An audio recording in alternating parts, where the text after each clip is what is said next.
नगर विकासखंड के पंचायत प्रतिनिधियों ने सरकार और मुख्यमंत्री के खिलाफ जमकर नारेबाजी करते हुए प्रदर्शन किया। निवर्तमान जीएस्ट ब्लॉक प्रमुख संजय नेगी और ग्राम प्रधान संगठन अध्यक्ष मिथिलेश डंगवाल के नेतृत्व में विकासखंड कार्यालय में तालाबंदी की गई। उन्होंने खंड विकास अधिकारी के माध्यम से एक ज्ञापन प्रदेश के मुख्यमंत्री के नाम भी भेजा। संजय नेगी ने कहा कि प्रदेश सरकार जिला पंचायत अध्यक्षों की तर्ज पर ग्राम प्रधान और ब्लॉक प्रमुखों को भी प्रशासक नियुक्त करे। उन्होंने कहा कि सरकार ने जिला पंचायत अध्यक्षों को प्रशासक बनाकर जो सौतेला व्यवहार किया है उसे सहन नहीं किया जाएगा।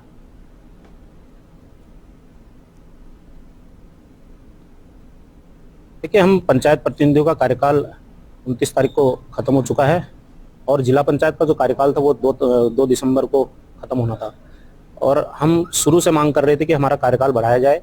कोरोना काल में जो हमारे 2 साल बर्बाद हुए हैं उस कोरोना काल के 2 साल को बढ़ाया जाए या हमें प्रशासक के रूप में हमें नियुक्त किया जाए। लेकिन अचानक सरकार ने जो है हमारे तो प्रशासक ब्लॉक प्रमुख और ग्राम प्रधानों में प्रशासक नहीं बैठाए और जिला पंचायत में उन्होंने जो है जिला पंचायत अध्यक्ष को ही निवर्तमान जिला पंचायत अध्यक्ष को ही जो है प्रशासक बना दिया। आयुक्त और मुख्यमंत्री के सचिव दीपक रावत ने हल्द्वानी में पेयजल और सीवर लाइनों के कार्यों का निरीक्षण किया। यह काम एशियन डेवलपमेंट बैंक की ओर से किया जा रहा है।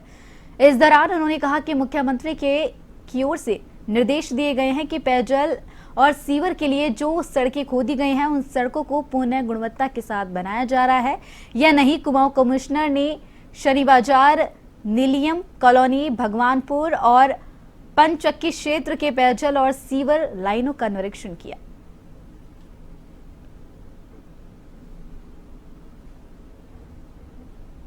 ये कहा था कि जहां जहां पे ये काम हो रहे हैं यहाँ पे जो सड़कें टूट रही हैं, स्वाभाविक सी बात है कि टूटेंगी क्योंकि हम पाइपलाइन बिछा रहे हैं, तो इसमें जो रेस्टोरेशन की क्वालिटी है वो कैसी है।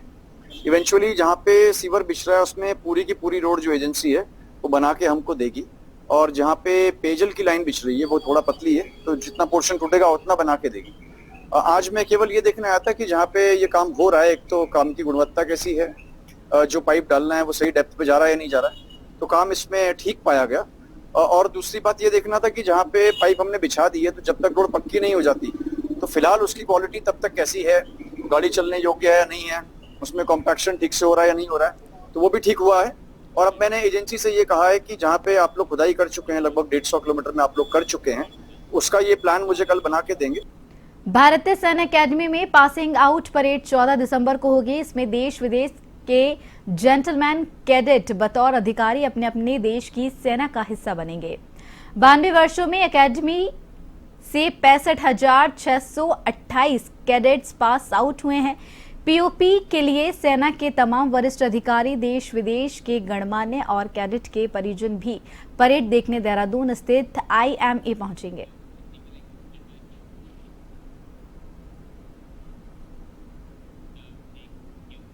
मसूरी में उत्तराखंड सचिवालय व्यवस्था अधिकारी की ओर से नियमों को उल्लंघन कर किए गए निर्माण को लेकर उत्तराखंड बेरोजगार संघ ने धरना दिया। संघ के सचिव नितिन दत्त और सामाजिक कार्यकर्ता मोहन केंतुरा ने मसूरी देहरादून विकास प्राधिकरण के मसूरी कार्यालय के बाहर अनिश्चितकालीन धरना दिया था। उनकी मांग सचिवालय व्यवस्था अधिकारी के द्वारा नियमों के विरुद्ध राष्ट्रीय राजमार्ग से लगाकर सरकारी नाले को ढक कर किए गए अवैध निर्माण पर तत्काल कार्रवाई की थी। मसूरी देहरादून विकास प्राधिकरण के अधिशासी अभियंता आनंद राम आर्य की ओर से अवैध निर्माण को लेकर चालानी कार्रवाई और संयुक्त सचिव के न्यायालय में केस दर्ज करने के बाद उत्तराखंड युवा बेरोजगार संघ के ओर से दिए जा रहे धरने को समाप्त कर दिया गया। वहीं नितिन दत्त ने बताया कि मसूरी देहरादून विकास प्राधिकरण के अधिकारी भ्रष्टाचार में डूब गए हैं। आनंद राम आर्य ने बताया कि कुछ लोगों की ओर से जेपी बैंड के पास हुए निर्माण को लेकर शिकायत दर्ज की गई थी, जिसमें नियम अनुसार कार्रवाई करते हुए चालान कर दिया गया है।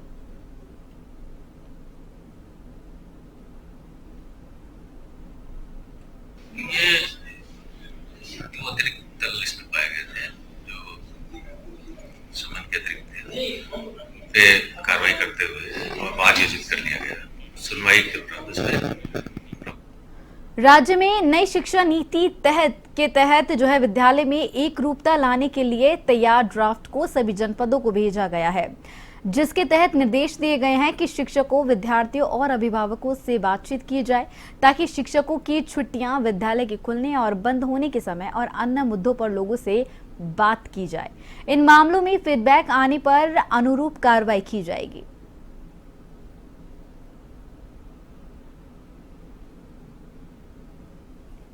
छुट्टियों का समय है या स्कूल के खुलने और बंद होने का समय है, उसके संबंध में एक एससीईआरटी के द्वारा एक खाका तैयार किया गया था और एक डिटेल प्रेजेंटेशन किया गया था, जिसमें शिक्षकों को मिलने वाली छुट्टियां, स्कूल में होने वाली छुट्टियां, इसके अलावा स्कूल के खुलने का समय और बंद होने का समय, उसमें एक रूपता लाए जाने के संबंध में ड्राफ्ट बनाया गया था। तो अभी हमने उसमें फीडबैक लिया है और हमने सभी जनपदों को इस आशय से भेजा है कि उसमें टीचर्स का, स्टूडेंट्स का और उनके अभिभावकों का मत प्राप्त कर लें। तो मंतव्य प्राप्त होने के बाद जैसे ही हमें देहरादून के दून अस्पताल में आयुष्मान प्रक्रिया के जरिए अस्पताल प्रशासन को उपचार का क्लेम लेने में दिक्कतों का सामना करना पड़ रहा है, जिसके चलते राज्य स्वास्थ्य एजेंसी ने दून अस्पताल के लगभग 2000 आयुष्मान की फाइलों को वापस कर दिया है। इस बात पर दून अस्पताल के एमएस डॉक्टर अनुराग अग्रवाल ने कहा कि वापस आई फाइलों में रिकॉर्ड कीपिंग की कमी थी, जिसको अब पूरा किया जा रहा है। साथ ही उन्होंने कहा कि हमने अस्पताल के सभी डॉक्टरों को निर्देश दिए हैं कि रिकॉर्ड कीपिंग अच्छी तरह की जाए और साथ ही हमने राज्य स्वास्थ्य एजेंसी से निवेदन किया है कि हमारे सभी क्लेम वापस कर दिए जाएं।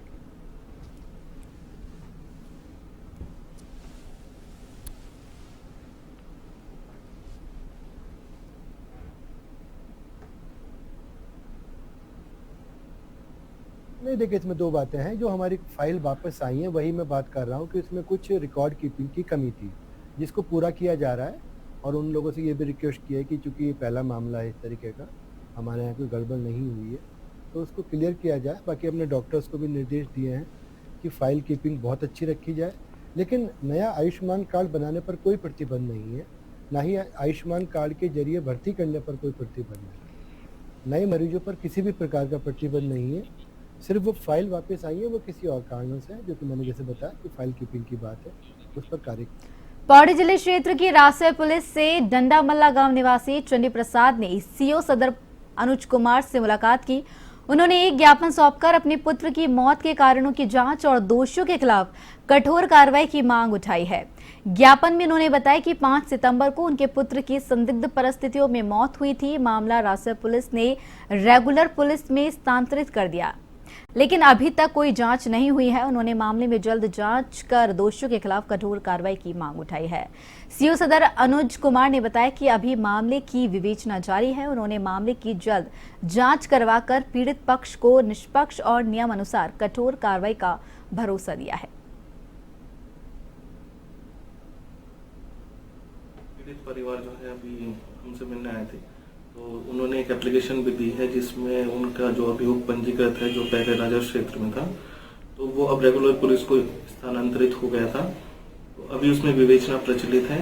विवेचक से भी बात हो चुकी है और पीड़ित परिवार को न्याय दिलाने के लिए और ठोस विवेचनात्मक कार्रवाई के लिए हम प्रतिबद्ध हैं। और विवेचक को निर्देशित किया गया कि जल्द से जल्द जाँच कंप्लीट करके और सभी विवेचनात्मक पहलुओं को कंप्लीट करके इसमें एक स्ट्रॉन्ग चार्जशीट दी जाए। लोहाघाट के मुख्य डाकघर का यूपीएस खराब होने से पिछले 2 दिनों से डाकघर में ताले लटके पड़े हैं। डाकघर की सभी महत्वपूर्ण सेवाएं ठप पड़ी हुई है, जिस कारण दूर दूर से डाकघर में कार्य कराने आ रहे लोगों को काफी दिक्कतों का सामना करना पड़ रहा है। लोगों ने बताया कि लोहाघाट मुख्य डाकघर में तकनीकी खामी के चलते सभी सेवाएं बाधित हो चुकी है। लोगों ने कहा कि शादी का सीजन चल रहा है, पर डाकघर से पैसे तक नहीं निकल पा रहे हैं। लोगों ने डाक विभाग के अधिकारियों से जल्द यूपीएस ठीक कराने की मांग की है। पोस्टर मास्टर मनोज तड़ागी और डाक निरीक्षक हेमचंद्र आर्य ने बताया कि जल्द हल्द्वानी से तकनीकी कर्मचारी आकर यूपीएस को ठीक करेंगे। इसके बाद सेवाएं सुचारू हो जाएंगी।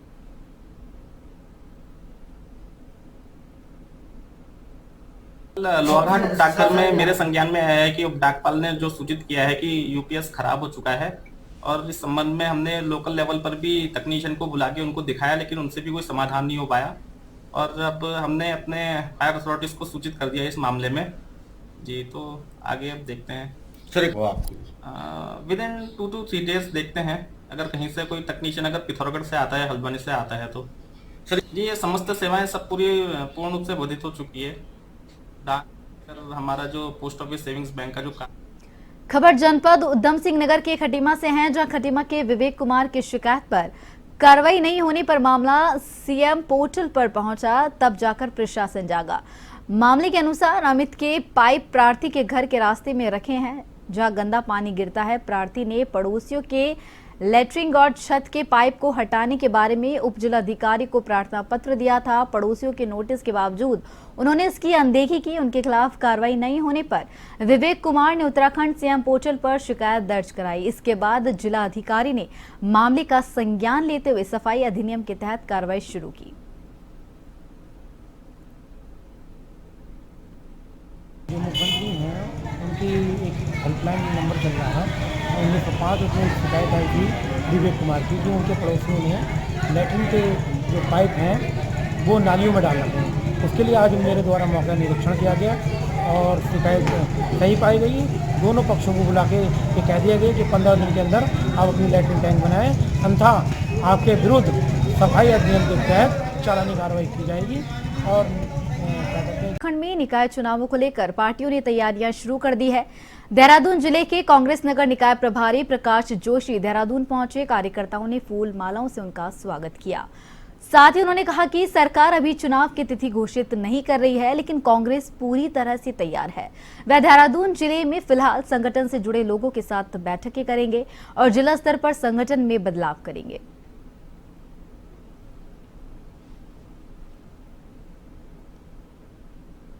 पर प्रदेश सरकार ये चुनाव को बार बार पीछे धकेलती रही है। चुनाव कराने की मंशा प्रदेश सरकार की नहीं रही और इसीलिए अब ये इतना लंबा खींच गया। निश्चित तौर पर आज भी तो कल तो होना ही है, जब भी सरकार चाहेगी। तो कांग्रेस पार्टी एक संगठन के रूप में हम लोग पहले से भी हमारी तैयारी है और इस तैयारी को और आगे बढ़ाने के लिए पार्टी अलग अलग विभिन्न जिलों में पार्टी के जो वरिष्ठ लोग हैं हमारे, काफी लोगों को हर जिले में एक प्रभारी बनाकर भेजा है। मैं मानता हूँ पहला जो चरण है हमारा, आज मैं यहाँ देहरादून आया हूँ। गर्मी की धान फसल पर लगाए जा रहे प्रतिबंध का विरोध तेजी से हो गया है। गदरपुर विधानसभा क्षेत्र के पूर्व विधायक प्रेमानंद महाजन समेत कई कांग्रेसी नेता भी इसके विरोध में खुलकर सामने आ गए हैं। महाजन ने सरकार से ग्रीष्मकाल की धान का फसल पर रोक नहीं लगाने की मांग की है। जिले में बढ़ते जल संकट को देखते हुए जिलाधिकारी ने किसानों से रबी सीजन में धान की जगह दूसरी फसल लगाने की अपील की है, ताकि पानी की खपत अधिक न हो।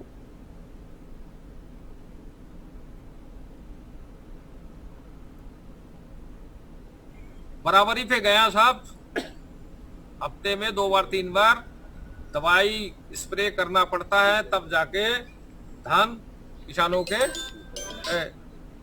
के उसमें वो हिस्से में तभी वो उनके घर पे तभी आता है अनाज, जब कई बार दवाई मैंने हफ्तों के हिसाब से और आखिर तक ये समझ पके हुए धान। इस जो गर्मी के फसल धान बोने से किसानों को थोड़ा बहुत फायदा था, किसान जिंदा हो रहे थे, थोड़ा खुशहाल हुए थे। तो मुझे लगता है कि ये आदेश किसी भी बहाने से ये जो भी आदेश दिया गया है ये किसानों के हित में सीधा नुकसान है। किसान लालकुआं में कानून व्यवस्था की धज्जियां उड़ाते हुए वन माफिया और जिम्मेदार अधिकारियों के बीच मिलीभगत का मामला सामने आया है। मामला हल्द्वानी तहसील क्षेत्र के तहत गोरापड़ाव स्थित हरिपुर पूर्णानंद गांव का है, जहां एक ठेकेदार और भूस्वामी ने परमिशन की आड़ पर प्रतिबंधित सागौन और आम के हरे भरे पेड़ों की कटाई की। ठेकेदार और भूस्वामी के वन विभाग से 26 पेड़ों का परमिट जारी कराया गया था, जिसकी आड़ में भूस्वामी और ठेकेदार ने 4 हरे भरे सागौन और आम के हरे भरे पेड़ काट दिए। शिकायत मिलने पर वन विभाग की टीम मौके पर पहुंचकर काटे गए 4 सागौन के 17 गिल्टों को बरामद किया, जबकि अन्य काटे गए पेड़ों की पैमाइश की जा रही है। बताया जा रहा है कि बिना परमिशन के लगभग 2 दर्जन से अधिक हरे पेड़ों की कटाई की गई है। फिलहाल वन विभाग पूरे मामले की जांच कर रहा है। आदेश हुए हैं छपान के, और ये छपान के बाद जो है उत्पादन सूची बनाई जाती है, जिन प्रदेशों पर छपान किया जाता है, और उत्पादन सूची के बाद जो है इसकी जो है निकासी का कार्य किया जाता है। अब ये जो हमारे छपान की जो सूची है 19 पेड़ एक में है और 7 पेड़ एक में है, इतने ही पेड़ों का छपान किया गया है। इसके अलावा जो अतिरिक्त पेड़ काश्तकार द्वारा काटे गए हैं तो वो वो हमारे समान सूची में शामिल नहीं है। आपको जो है प्रेषित कर दिए मैंने, ठीक है।